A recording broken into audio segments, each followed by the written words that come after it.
और आतंकवाद को लेकर के रक्षा मंत्री राजनाथ सिंह का बड़ा बयान आया है। पाक तक नहीं पहुंचने देंगे सिंधु का पानी। आगे उन्होंने कहा कि उनको उन्हीं की भाषा में जवाब दिया। राजनाथ सिंह ने आतंकवाद पर कड़ा प्रहार करते हुए कहा, भाई हम लोगों ने कहा था अगर भारत पर आतंकी हमला हुआ तो हम पाकिस्तान का दाना पानी बंद कर देंगे, हम लोगों ने कहा था। और पहलगाम आतंकी हमले के बाद हमने इंडस वाटर वैली को सस्पेंड करके बता दिया कि जिनकी आंख का पानी मर गया हो उन्हें हमसे पानी की उम्मीद नहीं रखनी चाहिए। जिनके आंखों का पानी मर गया हो उन्हें हमसे पानी की उम्मीद नहीं रखनी चाहिए। यह इंडस वाटर वैली को सस्पेंड करके हमने साबित कर दिया है।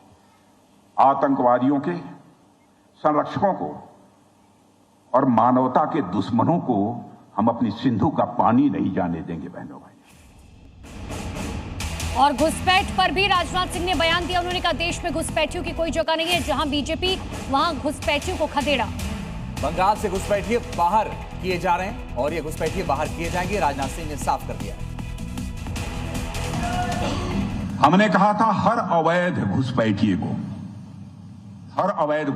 को हम हिंदुस्तान की सीमा के बाहर करेंगे। आपने देखा होगा जिन जिन राज्यों में भाजपा की सरकार है वहां जाकर देख लीजिए, सभी जितने भी अवैध घुसपैठिए थे उनको खदेड़ा जा रहा है। और पश्चिम बंगाल में भी जहां सबसे अधिक अवैध घुसपैठिए थे अब उनको बाहर करने का काम तेजी से प्रारंभ हो चुका है।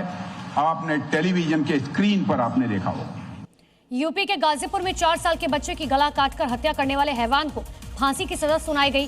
फैसला सुनाने से पहले जब जज ने हत्यारे से पूछा अगर तुम्हें छोड़ दिया जाए तो क्या करोगे, दोषी ने छूटते ही कहा जो कोई उससे उलझेगा उसे मार डालेगा।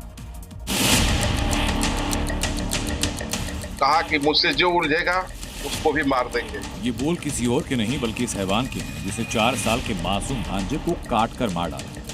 ये कलम तोड़ फैसला जज ने इसलिए सुनाया क्योंकि अदालत को यकीन था कि इसके सुधरने की गुंजाइश नहीं बची। यूपी के गाजीपुर में 2021 अमजद खान का बड़ी बहन से मामूली बात पर विवाद हुआ, जिसके बाद गुस्से में अमजद ने बहन के सामने भांजे दानियाल की गर्दन चाकू से काट दी। मुकदमा 5 साल चला और आखिरकार अमजद को उसके किए की सजा मिली। यूपी के शाहजहांपुर से आज एक फर्जी ब्रिगेडियर को पकड़ा गया है। यह ब्रिगेडियर की वर्दी में स्टार लगाकर कैंट इलाके के म्यूजियम में घूम रहा था। सोचने वाली बात है कि एक 22 साल की उम्र में लड़के को जॉब नहीं मिलता है और ये ब्रिगेडियर साहब बने घूम रहे हैं। ब्रिगेडियर की वर्दी में एक बहरूपिया है, नाम आर्यन वर्मा।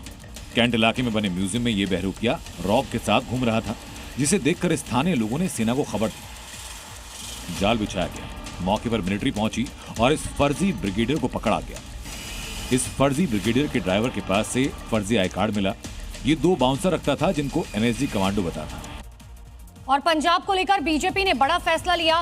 विधानसभा चुनाव अकेले लड़ेगी भारतीय जनता पार्टी।